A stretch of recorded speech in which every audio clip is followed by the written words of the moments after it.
మనకి ఒక రిస్క్ ఎప్పుడు ఉంటుంది ఏంటంటే ఎంఆర్ఐ చేసేటప్పుడు చాలా ఓల్డ్ పేస్ మేకర్స్ అసలు ఎంఆర్ఐ కంపాటబుల్ కాదనమాట.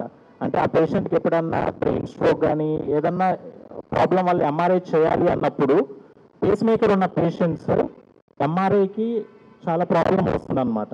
సో రీసెంట్ అడ్వాన్సెస్లో ఏంటంటే రీసెంట్ పేస్ మేకర్స్లో ఆ ఎంఆర్ఐకి వెళ్ళేటప్పుడు దాన్ని కొన్ని మోడ్ చేంజెస్ చేసుకొని కొంత ఒక పర్సన్ వెళ్ళి ఆ టైంలో మోడ్ చేంజ్ చేసి ఎంఆర్ఐ అయిపోయినాక మళ్ళీ నార్మల్ మోడ్కి చేంజ్ చేసుకోవటం ఇట్లా జరుగుతూ ఉందన్నమాట. కానీ ఈ పేస్ మేకర్ ఏంటంటే ఇప్పుడు మనం ఫస్ట్ టైం ఇండియాలో పెట్టిన ఈ పేస్ మేకర్ ఏంటంటే ఆటోమేటిక్గా పేస్ మేకర్ జరిగేటప్పుడు మోడ్ దానంతా అదే చేంజ్ చేసుకోవటం జరుగుతుంది. సో ఎవరు పర్సన్ ఇంటర్వెన్షన్ అవసరం లేదనమాట. జనరల్గా ఏంటంటే చాలా ఇన్సిడెన్సెస్లో ఈ పేస్ మేకర్ ఉన్న పేషెంట్స్ ఎంఆర్ఐకి వెళ్ళినప్పుడు కొన్నిసార్లు లైఫ్ రిస్క్ జరిగిన కండిషన్స్ కూడా ఉండవన్నమాట. సో ఇవన్నీ మనకి ఈ auto MRI compatible pacemaker ఈ డివైస్ వల్ల ఇవి మనకి అవాయిడ్ అవుతాయి అన్నమాట. సో ఇది ఫస్ట్ టైం ఇక్కడ పెట్టడం జరిగింది. ఇంకోటి ఏంటంటే లెఫ్ట్ బండిల్ బ్రాంచ్ ఆప్టిమైజేషన్ కూడా జరిగిందనమాట. ఈ పేషెంట్కి ఎల్వి ఫంక్షన్ బాగా తక్కువ ఉంది, అంటే గుండె పనితీరు 35% ఉందన్నమాట. సో ఆ పేషెంట్లో మనం ఇది పెట్టడం జరిగింది. ఇది పెట్టిన వెంటనే విత్ ఇన్ ఏ వీక్ ఆ గుండె పనితీరు 35% నుంచి 35% నుంచి 65%కి ఇంప్రూవ్ అయిందనమాట. సో దాంతోపాటు యాడెడ్ అడ్వాంటేజ్ ఏంటంటే ఈ ఆటో ఎంఆర్ఐ అనే దీనివల్ల ఆమె ఎప్పుడు ఎంఆర్ఐ చేసుకోవాలనుకున్నా కూడా పేషెంట్ దానంతా పెద్ద మోడ్ చేంజ్ అవుతుంది అండ్ మళ్ళీ బయటికి రాగానే నార్మల్ మోడ్కి వచ్చేస్తుంది. సో దానివల్ల పేషెంట్ లైఫ్కి రిస్క్ కూడా చాలా తక్కువ ఉంటుంది అనమాట. సో అది ఇండియాలో మనమే ఫస్ట్ చేయటం జరిగింది లాస్ట్ వీక్. సో దాని గురించి ఈరోజు ప్రెస్ కాన్ఫరెన్స్ పెట్టడం జరిగింది. ఇంకొకటి మనమే యాక్చువల్గా ఇదే బ్రాంచ్లో ఆల్మోస్ట్ ఒక 9 months బ్యాక్ ఫస్ట్ ఎవిలో ప్లస్ ఐవస్ అనమాట.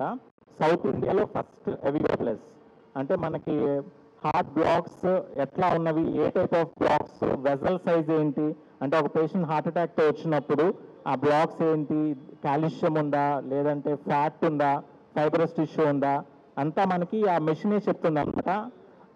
ఆర్టిఫిషియల్ ఇంటెలిజెన్స్ ఇంటిగ్రేటెడ్ మెషిన్, అది కూడా సౌత్ ఇండియాలో మనమే దాదాపు ఫస్ట్ లాంచ్ చేసాము. ఆ మెషిన్ ఒక 9 months బ్యాక్ లాంచ్ చేయడం జరిగింది. దాని తర్వాత this is the second event మన బ్రాంచ్లో. సో దాని గురించి ఈరోజు మనము మాట్లాడుకోవటం జరుగుతూ ఉంది. మొన్న కూడా నేను యాక్చువల్లీ ఇందాకే ఆయనకి చెప్తున్నా, మా పేషెంట్ ఒక వేరే హాస్పిటల్కి వెళ్ళినప్పుడు ఆయనకి పేస్ మేకర్ యాక్చువల్లీ షాక్ చేసే టైప్ పేస్ మేకర్ అది ఉందని చెప్పాడంట. కానీ ఫర్ సమ్ రీజన్ అది ఆల్రెడీ మోడ్ స్విచ్ చేయాలి, అంటే ఎంఆర్ఐ సేఫ్ మోడ్కి స్విచ్ చేయాలి. చేశారు అనుకున్నాడంట టెక్నీషియన్, లోపలికి తీసేటప్పటికి ఆ షాక్ చేయటం ఆగిపోయింది, పేస్ మేకర్ ఫంక్షన్ కూడా ఆగిపోయింది. సో ఆయన basically is dependent on the face maker కాబట్టి హార్ట్ పంపింగ్ శాంతం ఆగిపోయింది. ఆగిపోతే ఆయనకి కన్వల్షన్స్ లాగా ఫిట్స్ లాగా వస్తాయంటే వీళ్ళు బయటకు తీశారు ఎంఆర్ఐ నుంచి. బయటకు తీసేటప్పుడు మళ్ళీ పనిచేయటం మొదలుపెట్టింది లక్కీగా. So some of the patient survived. నేను చెప్పదలుచుకుంది ఏంటంటే it is a dangerous thing. Second thing ఏంటంటే మనం అంతా పర్ఫెక్ట్గా దాన్ని ఆ పేషెంట్ ఎంఆర్ఐకి వెళ్ళే ముందు మనం దాన్ని మోడ్ స్విచ్ చేసి పంపించిన తర్వాత మళ్ళా వాళ్ళు ఎంఆర్ఐ చేయించుకున్న ఎమ్మటే చాలాసార్లు మళ్ళా దానికి ఒరిజినల్ మోడ్కి స్విచ్ చెయ్యం, ఎందుకంటే ఎంతో కొంత టైం పడుతుంది. ఈలోగా కొంతమందికి దడ పేషెంట్కి దడ వచ్చింది అనుకోండి, అదొక ఇన్సూరెన్స్ పాలసీ లాంటిది. ఆ షాక్ ఇచ్చే పేస్ మేకర్ దడ వస్తే అకస్మాత్తుగా చనిపోకుండా అది కాపాడుతుంది. సో ఆ ఫ్యూ అవర్స్లో కూడా చాలాసార్లు చూసాం, వాళ్ళు ఎంఆర్ఐకి వెళ్తారు మార్నింగ్, మనం మళ్ళీ మోడ్ స్విచ్ చేసేటప్పటికి ఆ టెక్నీషియన్ వచ్చి మోడ్ స్విచ్ చేసేటప్పటికి ఈవినింగ్ నెక్స్ట్ డే అవుతుంది. ఈలోగా the person is expose to the danger. So ఈ ఆటో డిటెక్ట్ లోపల ఆ ప్రాబ్లం లేదు. ఎంఆర్ఐలోకి ఎంటర్ అయినప్పుడు, ఎంఆర్ఐ స్టార్ట్ అయినప్పుడే అది ఎంఆర్ఐ సేఫ్ మోడ్కి స్విచ్ అవుతుంది. బయటకు రాగానే మళ్ళీ అది ఒరిజినల్ మోడ్కి వెళ్ళిపోతుంది. So the time duration when the patient is unprotected is also very less. So ఒకటేమో పేషెంట్ ఇవన్నీ భయపడకుండా, ఆ టెక్నీషియన్ భయపడకుండా, డాక్టర్ భయపడకుండా వాళ్ళంతటి వాళ్ళు ఎంఆర్ఐ వెళ్ళి చేయించుకుని వచ్చేయచ్చు. సెకండ్ థింగ్ ఏంటంటే unprotected period is also much less. ఎందుకంటే ఎంఆర్ఐలో ఉన్నంతసేపు అది పనిచేయదు, మిగతా సేపు అంతా పనిచేస్తుంది. పనిచేయదు అంటే ఏంటి, ఆ షాకింగ్ అవి కొన్ని ఫంక్షన్స్ పనిచేయవు, ఎలాగో పేస్ మేకర్ లాంటి ఫంక్షన్స్ పనిచేస్తాయి.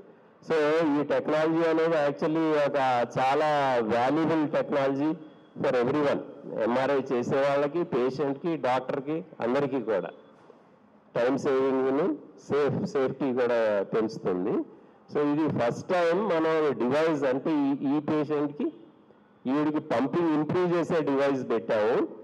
So the good thing is, ఇందాక డాక్టర్ శ్రావణ్ గారికి కూడా చెప్తున్నా, నేను నిన్నే చూశాను ఆవిడ ఎకో 35% కన్నా తక్కువ ఉండేది, ఇప్పుడు ఆల్రెడీ 45% పెరిగిపోయింది. అంటే జస్ట్ ఒక 1 వీక్ కూడా అవ్వలేదట్టుంది, 5 days అయింది, 5-6 days అయిందట్టుంది. సో ఈ టెక్నాలజీ కూడా చాలా ఇంపార్టెంట్. ఎందుకంటే పంపింగ్ తగ్గడం అనేది, పంపింగ్ తగ్గితే లైఫ్ స్పాన్ తగ్గిపోతుంది. Pumping less than 35% heart pumping తగ్గిందనుకోండి, వాళ్ళ average life expectancy is only 5 years. అలాంటిది మనం పంపింగ్ ఇంప్రూవ్ చేసేయాలనుకోండి, life expectancy becomes normal. So that is a huge difference for the patient. అందరూ ఈవిడంత బాగా రెస్పాండ్ అవ్వకపోవచ్చు, కానీ చాలామంది చాలా బాగా రెస్పాండ్ అవుతారు. So this is the first time that auto detect MRI device, అంటే ఉట్టి పేస్ మేకర్ కాదు, ఇది పంపింగ్ ఇంప్రూవ్ చేసే డివైస్. సో అలాంటి డివైస్ అనేది ఫస్ట్ టైం ఇన్ ఇండియా కాబట్టి కంపెనీ వాళ్ళు కూడా నాతో అన్నారు దట్ ఫస్ట్ టైం కాబట్టి వీ షుడ్ టెల్, ప్రెస్కి చెప్తాం, it's a good innovative technology కాబట్టి that's why we decided to call you and let you know that this technology is available for people of this country. Thank you.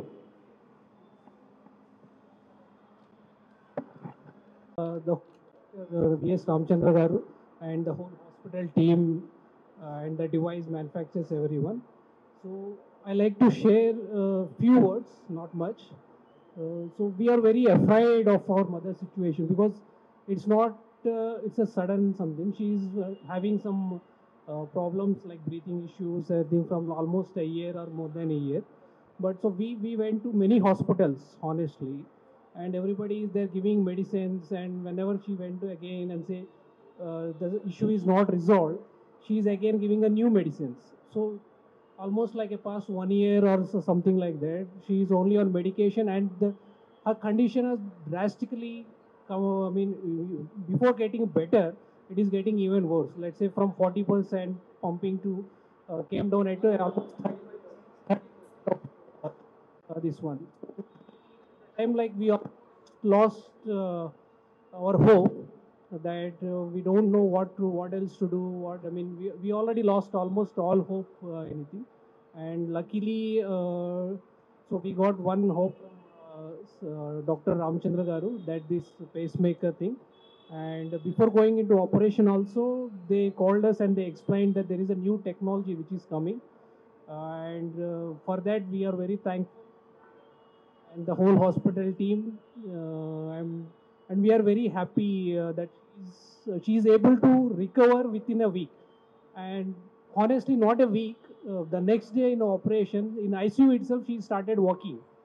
I mean, that is something we cannot explain, I do not have any words from our family and everything. So because we lost hope, honestly saying, from almost 1 year and 2 years. So we know how we suffered and everything. But within a day of operation, in ICU itself, when we look at her walking, that's something I cannot explain, any words. No. So I'm thanks to you. We are very, the holistic staff also, they're also very down to earth, and